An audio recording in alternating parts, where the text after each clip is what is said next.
Hello and welcome to the Curiosity and Consciousness podcast with me, Karen Maloney. I am your host, and the intention of this podcast is to help us open our minds, get curious about ourselves, and to raise our vibration and consciousness levels. Through these conversations, we hope that you will go on an inward journey to discover the truth of who you are and to become aware of your own energy and vibration. We have the power to consciously create our lives, but we need to wake up to this fact before we can begin the process and learn the key of self-responsibility. Check out the podcast on iTunes, Spotify, Stitcher, Acast, Castbox, or whatever platform you listen on, and please like, subscribe, and share the podcast. Leave a review, leave a rating, as this will help it to reach more people. Check out my website as well, Soul Power Light, www.soulpowerlight.com. Hello everybody and welcome to another episode. It is me, Karen Maloney, and thank you for tuning in again this week, where we will have another conversation to help you get curious and expand your consciousness. This week's guest, I am joined by Christina McCabe. And Christina is a Certified Erotic Blueprint Coach, an InPowered Voice Coach, a content culture creator, and an artist. She is also a Certified Human Potential Coach with 30 years experience in the psychic arts. She has taught dance, led community, facilitated events, and empowered others with her voice and presence. Her passion is empowered consent and expanded erotic expression, with a focus on living every day with orgasmic consciousness. Christina helps others create pleasure as a practice, a purpose, a healing modality, and a higher spiritual calling. Ooh, this conversation certainly sounds juicy from the intro, and yes, while we touch on the erotic blueprints and Christina explains them and both their superpower and the shadow side of each of the erotic blueprints, it's actually loaded with really practical advice. And like that, once we know our blueprints or our partners, we can actually communicate and read each other much better. So it's super interesting, and I love Christina's ethos of using pleasure as a practice. And when we do that, it helps to calm down our nervous system and make us more mindful and present.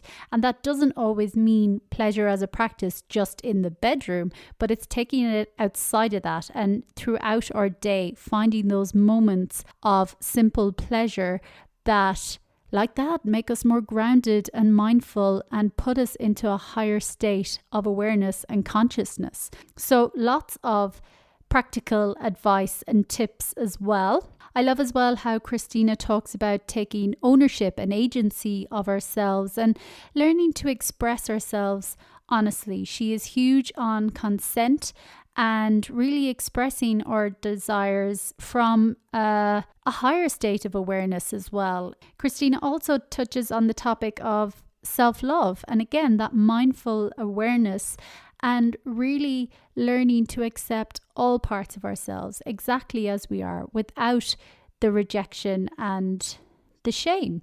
So lots of super interesting conversation, and like that, really practical in how we can bring that orgasmic consciousness into our everyday lives, which is such a healing modality as well, I truly believe. Christina shares one of her favorite tactics as well to connect to this orgasmic consciousness as well throughout her day, which is super simple, a really lovely practice, and it's not sexual, although you could make it that way as well. So she shares that as well towards the end of the conversation.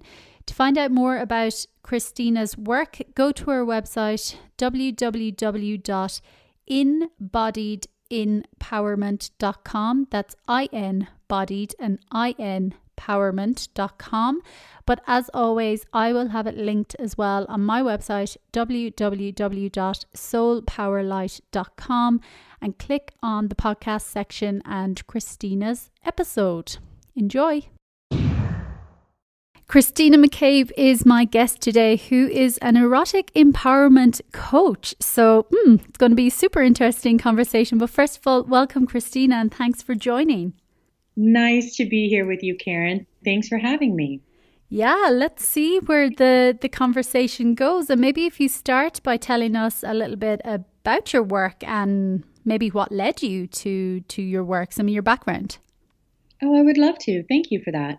Well, I am, as you said, an erotic empowerment, erotic blueprint coach, as well as I am building a new culture around empowered consent.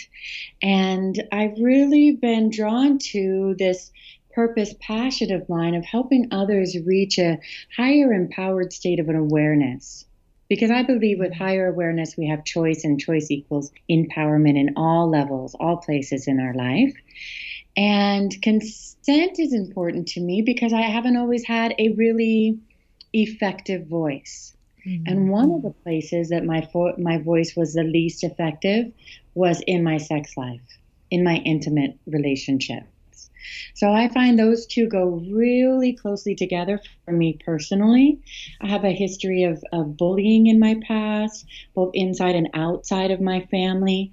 And it took a breast cancer diagnosis to really inspire in me, ignite in me a fire to not be victim to those past stories. Mm-hmm. And to really do the work to move forward and learn how to use my voice, not only use it, but effectively, in a way that I could feel heard and I could uplift others. So that took me on this journey of really digging out, where do I have a hard time speaking my voice, and why isn't it effective? Why am I not being heard? And how is it not uplifting others, and why? And that brought me to that journey of realizing that intimately was my most difficult place. Fantastic. Thank you for that. And well, I can certainly agree there in the whole finding your voice and not being effective with my voice in many aspects of my life. But yes, in intimacy in one aspect as well. So that's super empowering work. So maybe before we delve into, I know you just mentioned the erotic blueprints there as well. Maybe before we delve into that, let's talk a little bit more about how women or men or couples can more effectively use their voices and, as you mentioned, reach that more higher empowered state of awareness. Yeah, great place to start. So empowered, I'm going to call it consent, because using our voices in a way that we effectively communicate with each other is a lot about consent. I think a lot of us have this trigger response when we hear the word consent. A lot of people contract because of what's happening with Me Too, which is beautiful. I don't want to take away from the Me Too movement and what's happening with consent awareness around violent violations of consent, both physical and emotional, and within power dynamics. But I want a new place for consent where it helps us to use our voices in a way that really uplifts us. When we hear the word consent, or when we're sitting down to have a conversation with others, we get excited here because we know that possibility, potential is available here for both of us, for healing, for growth, for connection, for intimacy, for fulfillment of our desires, or just to be heard. So for couples and for individuals, trying to feel heard, to be heard, comes down to awareness for me. Higher state of awareness, not just awareness, what do I want, but a higher level of awareness beyond the stories, beyond the influencers, external or internal, or perceptions of who we have to be, who we should be, right? But that deeper level of awareness, that mindful knowing, that intuitive sense of who we are, and from that place, what do we want to say? What do we want? So couples and individuals, couples trying to connect and talk more effectively with each other, I think coming to a place of that mindful awareness is number one. Doing the work to get to that place where you can step outside of the triggers, outside of the stories, and perceptions of expectations, or even expectations. You could step outside of that into a place of presence that you can truly be there, both for yourself and for the other person that you're communicating with, is important. I think that's where we start. Yeah, super important. And, I love that you spoke about that higher state of awareness and that mindful knowing. And, it's something that comes up in lots of different conversations, no matter who I'm talking to and what aspect they work, who join me on the podcast. But there is that always inner knowing, that mindful, intuitive inner part of us, and building that kind of confidence and trust in that part. So what may be a way for people to, move into that more, I suppose there's a vulnerability as well. Maybe that's why we avoid it a lot as well. So how do you help people to kind of get more comfortable in that vulnerable space and, voice their desires or dreams and lean into that consent? That's where these gorgeous erotic blueprints come into play. That's where pleasure as a practice comes into play. For me, allowing ourselves to step outside of the external and internal influencers that are negatively affecting our ability to show up in presence for ourselves and for others, that are affecting this deeper knowing and keeping us out of that, but rather in trigger. The biological, psychological, the neurological influencers that are constantly primally pulling on us, that are keeping ownership over us. Pleasure can help us to calm those down. Pleasure can help let our whole nervous system, our whole primal biological system, take a deep breath, know that we're safe, and pause. And from that place, then we can get to deeper awareness. And pleasure brings us not only the blueprints, the erotic blueprints, and pleasure as a practice is not only effective in our intimate relationships, though yay, we want it there, right? We want gorgeous, our most fulfilling, sexually fulfilling lives, erotic lives as we possibly can. We want the highest pleasure potential erotically. Absolutely. And yet we also want to be able to bring this state of mindful awareness throughout our lives. And pleasure allows us to do that. Because every time we step into pleasure, we let our whole nervous system know we're okay here. Everything gets to calm down and relax. And we get to go into higher states of a consciousness and awareness. I love that. That pleasure lets our whole nervous system know that it's okay. And maybe just before we delve into the erotic blueprints, because you have mentioned them lots of times now, and I want to get into them and what exactly they are and the different blueprints, but maybe just pleasure as well. How does that look filtering into all aspects of our lives, as you mentioned, not just in our intimate lives as well? So how can people aim for pleasure no matter what they're doing? And I love how even on your website you say you use pleasure as a practice, a purpose, and a healing modality. And that's just so powerful. Thank you. The way that I'm going to bring them up again for you, the erotic blueprints are similar to the love languages. Are you familiar to the love languages? Yeah. So we each have a way we express ourselves. We each have different ways in which pleasure practices work for us individually.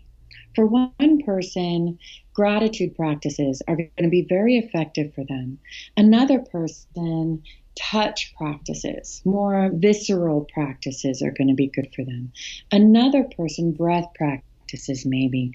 Another person is maybe going to want to put little things that inspire their senses, smells or things that trigger them in their sight, that please them, into their environment constantly throughout their day. So the blueprints are going to give us each a map to how we feel pleasure individually. They're our blueprint to pleasure. It's our language to pleasure, not only erotically, but throughout the rest of our lives. Once we go into them, you'll see how we can then take those throughout the rest of the day. Amazing. Yeah, well, let's get into them. Enlighten us. Okay. Explain more about them. Yeah. Well, so your blueprint is, like I said, it's your erotic language. It's a map to who you uniquely are, your gorgeous individual erotic being. There are 5 different blueprints that the creator, Jaya, who has worked with bodies for 25 years plus, created. She saw over years at people's expressions, she was able to bring them into these different categories and then help them create a deeper awareness of who they are. Being able to have a deeper awareness of what their personal expression is, right? So there's 5 different erotic blueprints. There's energetic, sensual, sexual, kinky, and shapeshifter. And each of those has their superpowers and their shadows. Mm-hmm. And it's through their touch techniques and their pleasure techniques. And through the awareness of what those different superpowers and shadows, touch techniques and pleasure techniques are for each one, then you can take that awareness not only for yourself with your personal pleasure practices intimately and throughout your day, but with your lover.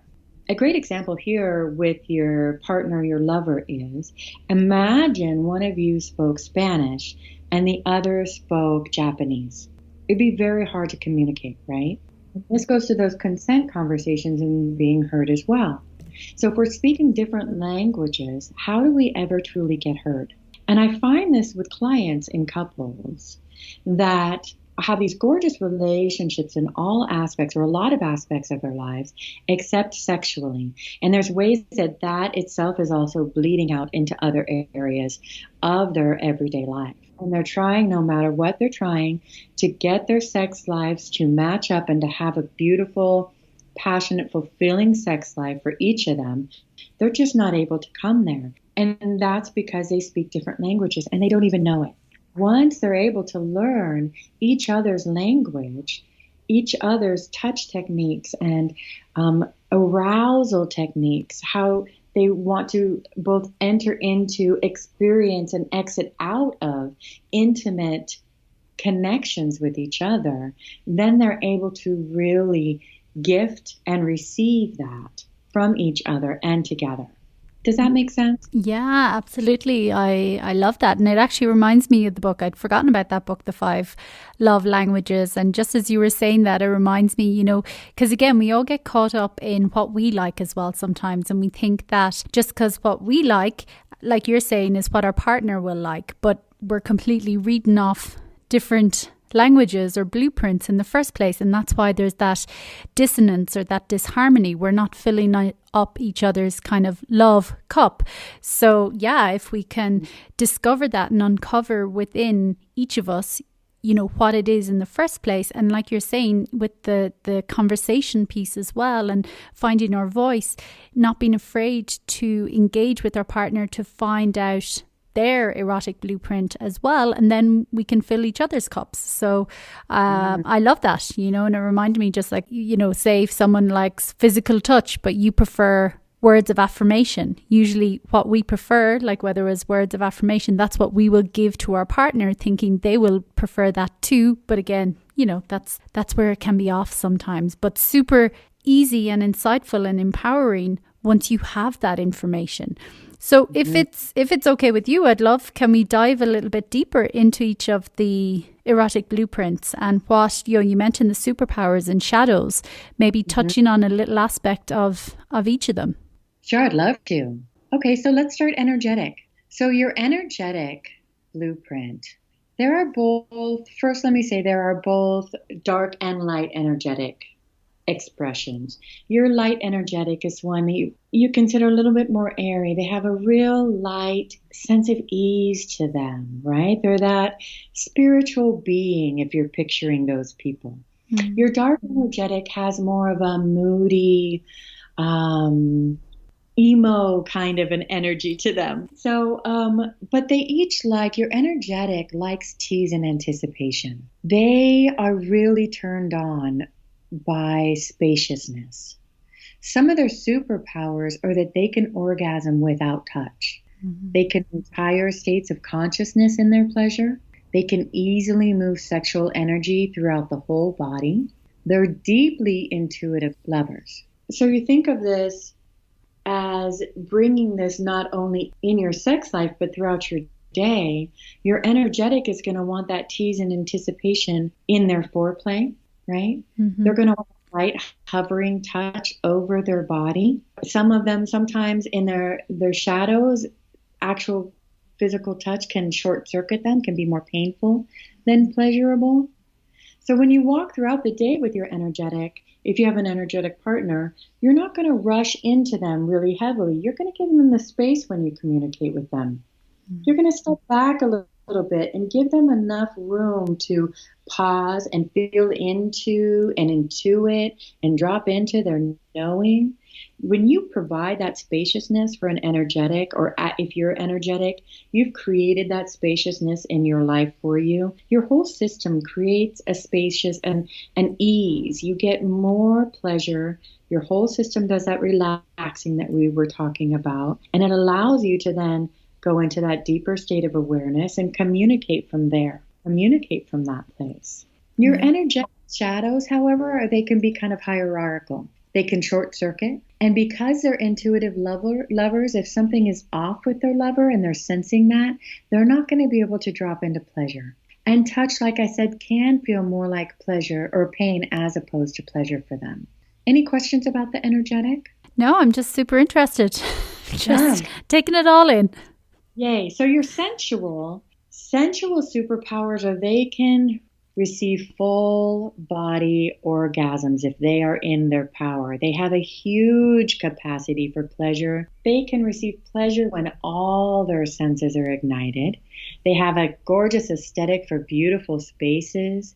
And when relaxed, can indulge in pleasure play all day in this journey rather than a focus on an end goal of climax. So then you're sensual, if you're looking at taking their pleasure outside of intimately, they're going to put really maybe soft blankets and clothing around them, yummy big plush pillows in their environment, scents that smell good. They're going to want to ignite all their senses in ways that are continually dropping them into a place of pleasure. And if you have a sensual as a partner, you can gift those things to them throughout the day to help them drop into pleasure and out of their head. Because one of their struggles, one of the shadows for the sensual is that they can struggle getting out of their head and into their body. Their mind can run away with distracting thoughts. They can seem very picky to their lovers and easily thrown off when conditions aren't perfect for them. An example is maybe they're making love, but they're thinking about that the socks need to be picked up or the laundry needs to be folded, or are my wobbly bits looking okay right now? So they're not able to really drop into their true pleasure because they're in their head. They can also have an aversion to sexual fluids or other bodily fluids. They don't like mess. And orgasms can seem really elusive if they're in their heads. And sometimes their partners can often feel like they can never get it right for them. The next one is the sexual. The sexuals are super fun lovers because they like lots of sex, orgasms and genitals, naked bodies. They are huge lovers of all things body and pleasure in the more traditional sense. One of their superpowers is that they do match our general view of what sex looks like, our cultural dynamic, what is acceptable, right? They also can go from 0 to 60 in a moment. They can be really fun to play with because they have so much joy in bed. They climax easily when they're in their full powers, and sex can be relaxing and healing for them. So a sexual taking their pleasure throughout their day, maybe they're going to want to wear some sexy underwear under their clothes. Maybe they're going to want to put images surrounding their environment that stimulate that sexual yumminess for them. Obviously appropriate images for the different environments, right? But they're going to want to take things and bring them throughout the day that are going to inspire that sexual turn on for them to drop them into their very body sensation for them. Now their shortcomings, their shadows are that they can focus on the end goal and miss the journey. This can sometimes be really boring for their lovers because they're very one track. They can be very boxed in. They can be very upset if orgasm, erection, wetness isn't happening for everyone involved. And they can feel like a failure. They can get very self-focused. and clueless of their lover's needs. They can have a very limited definition of what sex means. Rejection is difficult for them. And if they're not having enough frequency of sex, they can feel really, it can be depressing for them in their life. Does that make sense? Mm-hmm. Yeah. So the next one is the kinky. And kinky can be either psychological or sensation, or a mix of both. Your kinky psychological are those kinky games that you may picture of someone telling someone else what to do, right? The sensation are the actual sensation of the slap or the scratch or the cuffs or the ropes on the skin.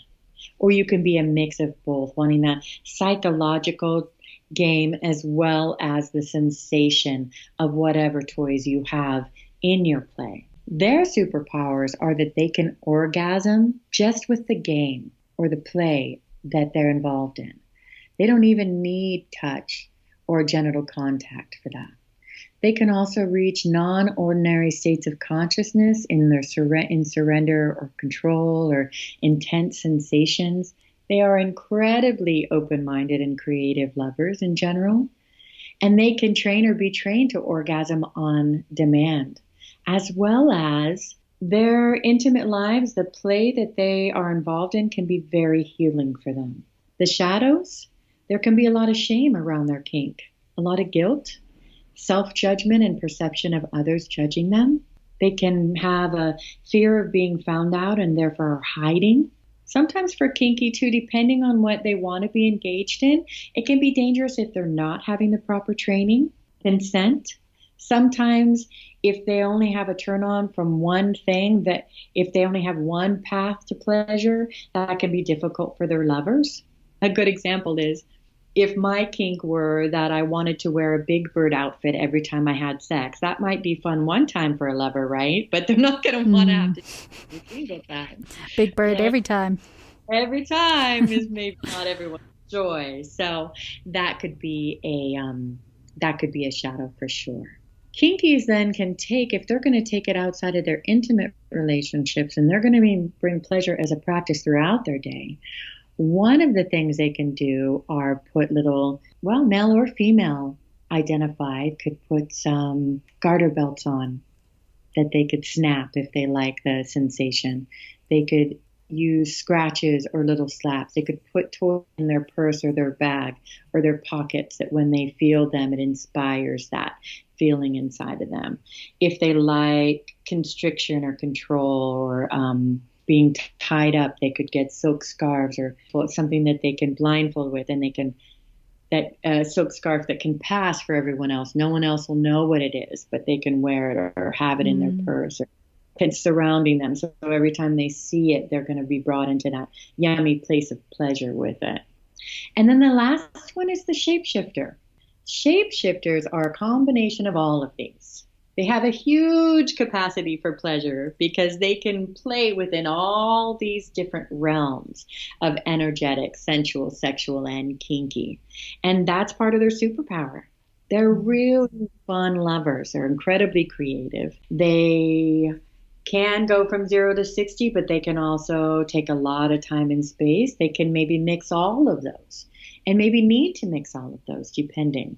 That huge capacity, right?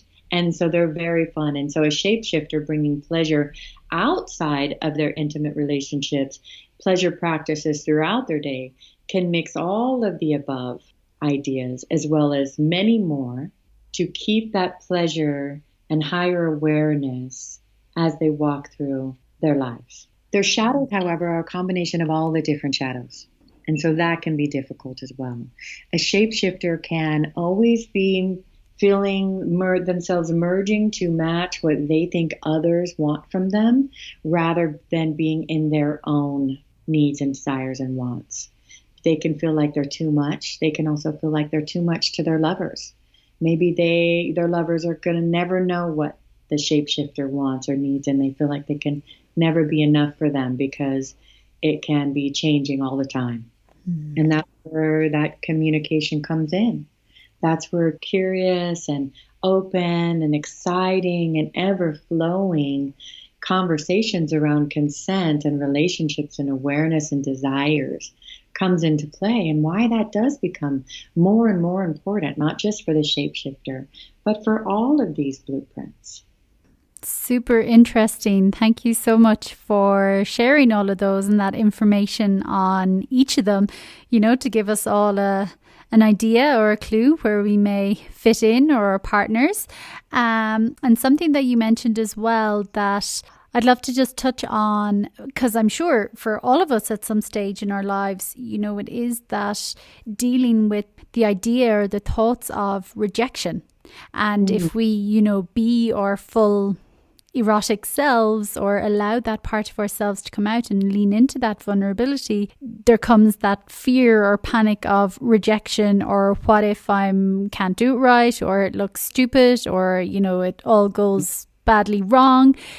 I'd just love to touch on that aspect for a minute and see what's your take on it, and how you help clients move through that. Yeah, thank you. That's great. Well, first and foremost is that when I start working with clients, we really start with a couple of set understandings in our container. We create our container, right? Mm-hmm. And one of them is that nothing's wrong. This is all information. No one's broken. We're going to really continue to bring our awareness to a curious space every time we explore.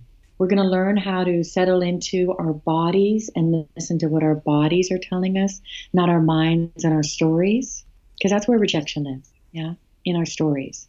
Our thoughts of what we need to be expected to be, how we're not going to have enough or be enough, how we'll be left or not unloved. When we sit into our bodies in this higher state of awareness we were talking about earlier, then we also go into higher states of consciousness where higher emotions are more present.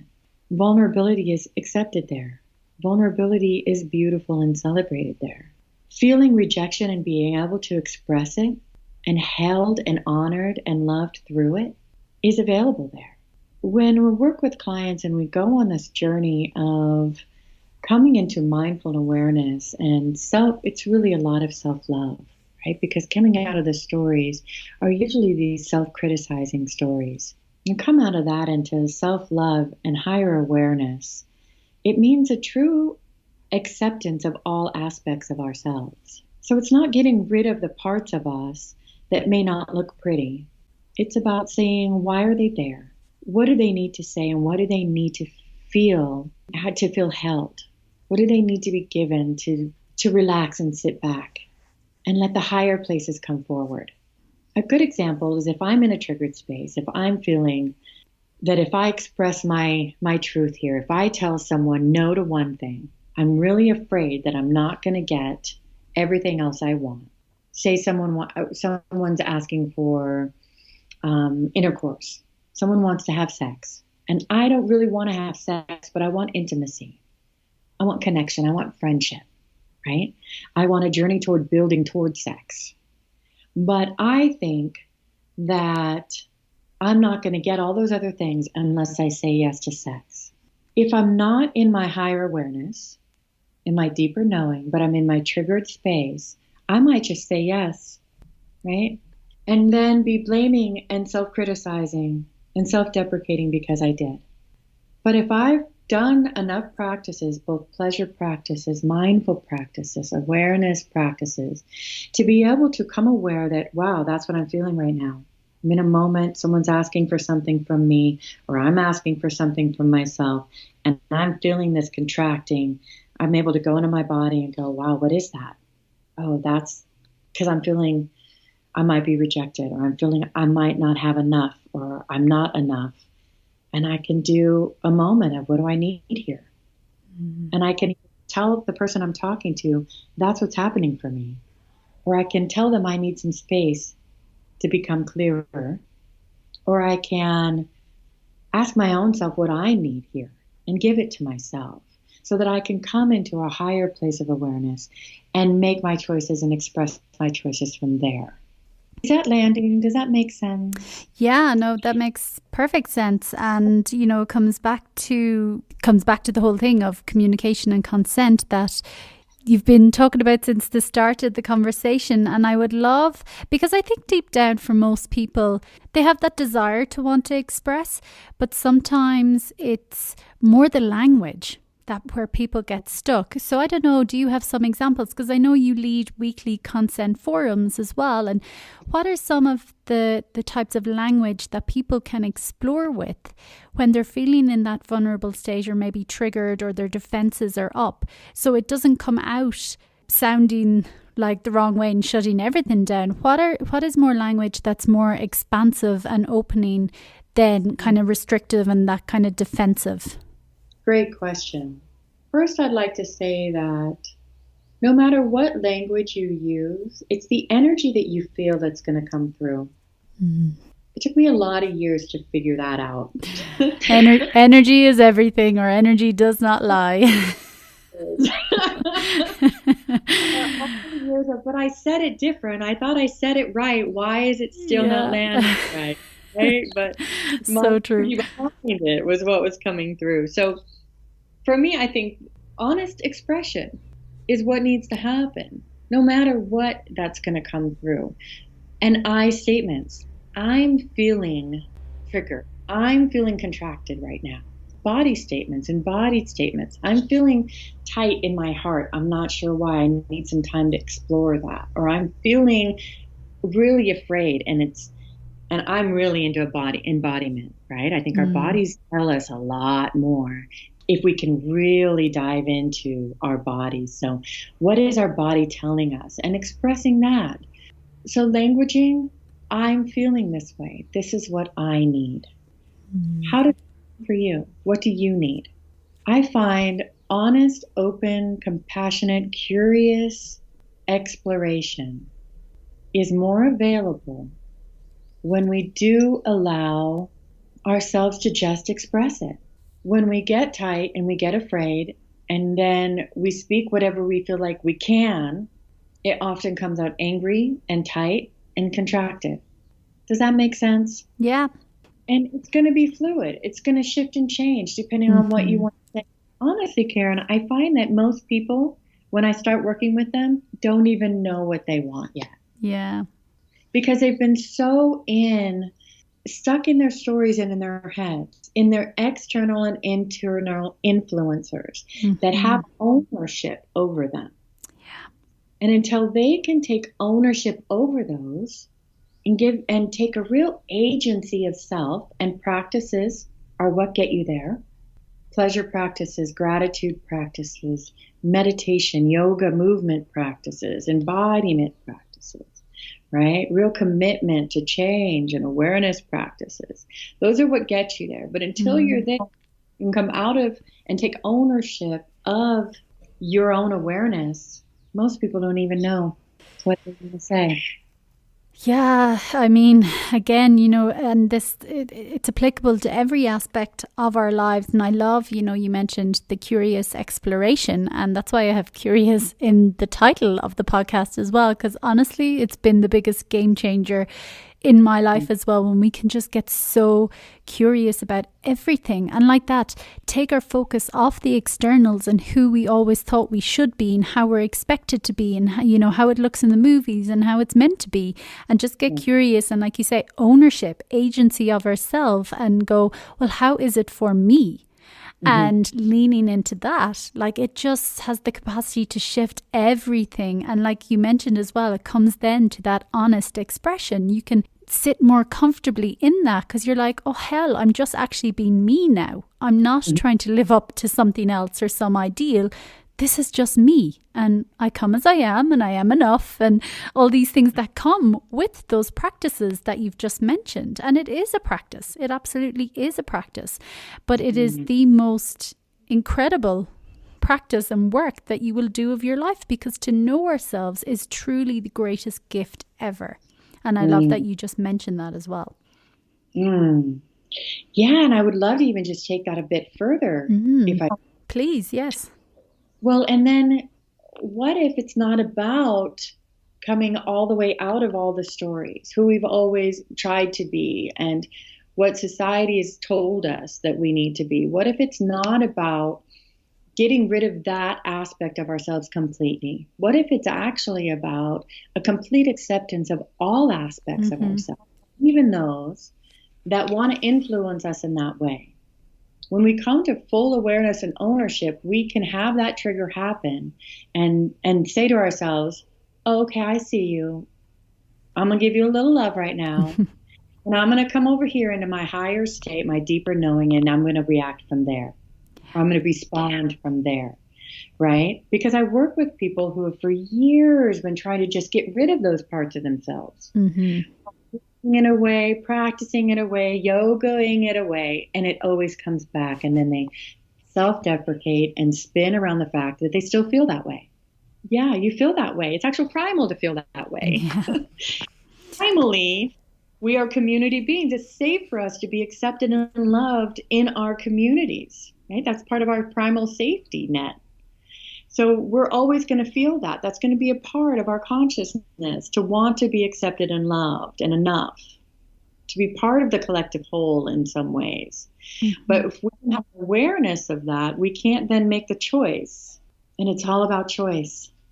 Choice is. Yes, indeed. And yes, I completely agree with you as well. You know, it is, it's like we can't unhappen what's happened, or we can't unlive our life how it has been so far. So no, it's not the discarding. It's a complete and utter integration of every aspect of ourselves. Like, that is the wholeness. And we can, like you mentioned the word accept, and integrate all those aspects of ourselves. Well, like that, it is incredible.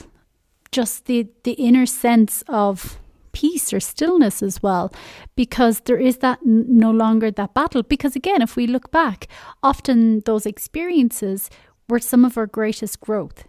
You know, they were part of our soul's journey, you know, so it is that embracing it all without, you mentioned the words before in one of the erotic blueprints, without the shame and the guilt.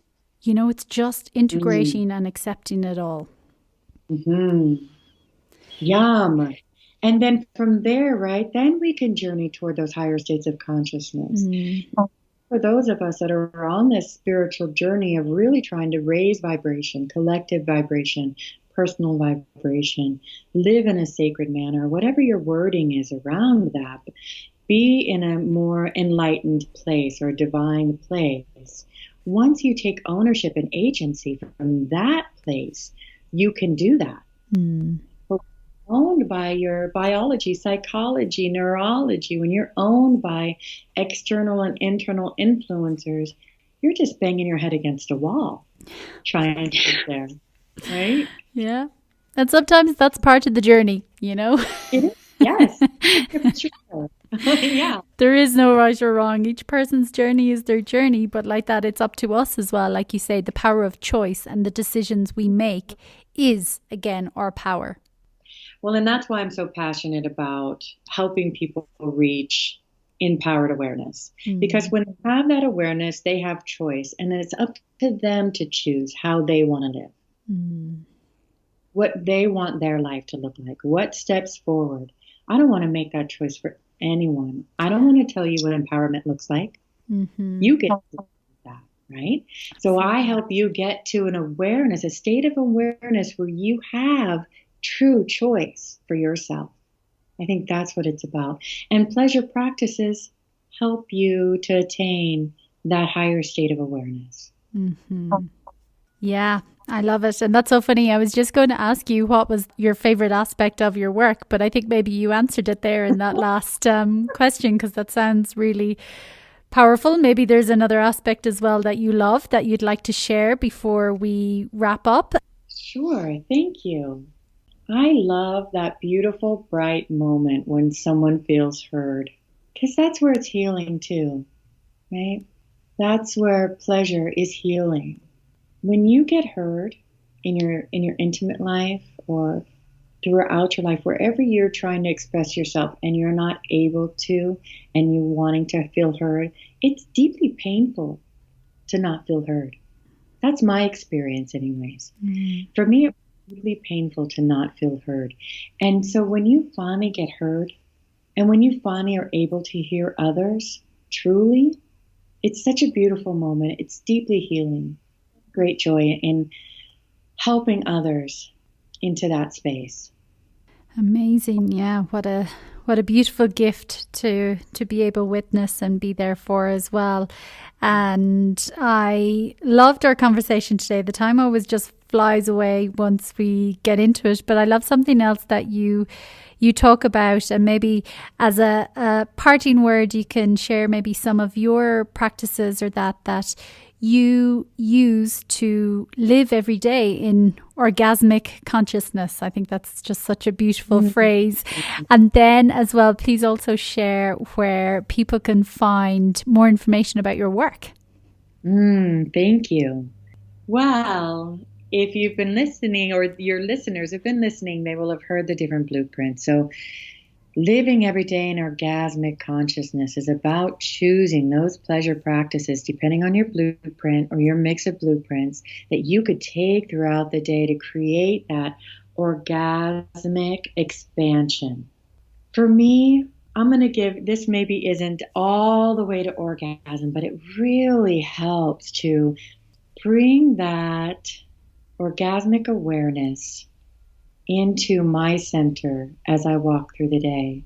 And it's just so simple. I really like to initiate an inner smile constantly throughout my day. And you can do that inner smile through any of the practices we talked about. If you're kinky and you see your little scarf that you use to blindfold, that's going to give you a little inner smile, I promise you. If you remember your little sexy underwear, you're going to get that little inner smile.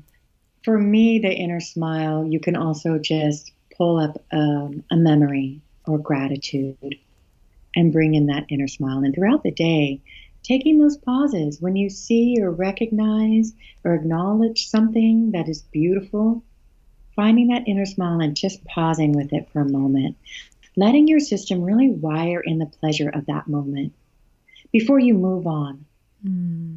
Continue about into all the other things, the doings of the day. Take a moment to be in being with that sense of inner yum, that inner orgasmic consciousness. How is that? I absolutely love that little practice. Yes, connecting to your inner smile throughout the day. Love it. Powerful. Yay.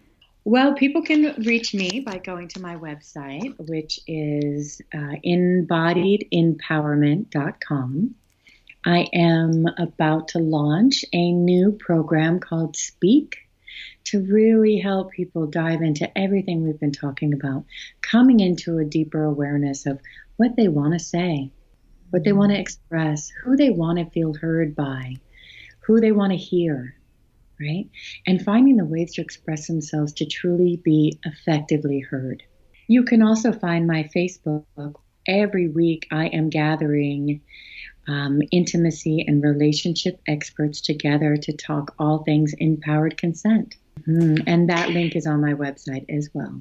Amazing. And as always, I will link everything as well directly to your work from my website and from your podcast, the show notes on my website, and your upcoming course sounds fantastic as well. So thank you so much for joining today and for sharing your knowledge and your journey and your gifts. And it was so enlightening and I really enjoyed it. And I wish you the very best on your journey. Thank you, Karen. It's been a true joy to be here with you. Thank you for tuning in to this week's episode. Be sure to subscribe to the podcast so you get notified every time a new show is released. Get more information on this week's guest as well on my website, www.soulpowerlight.com.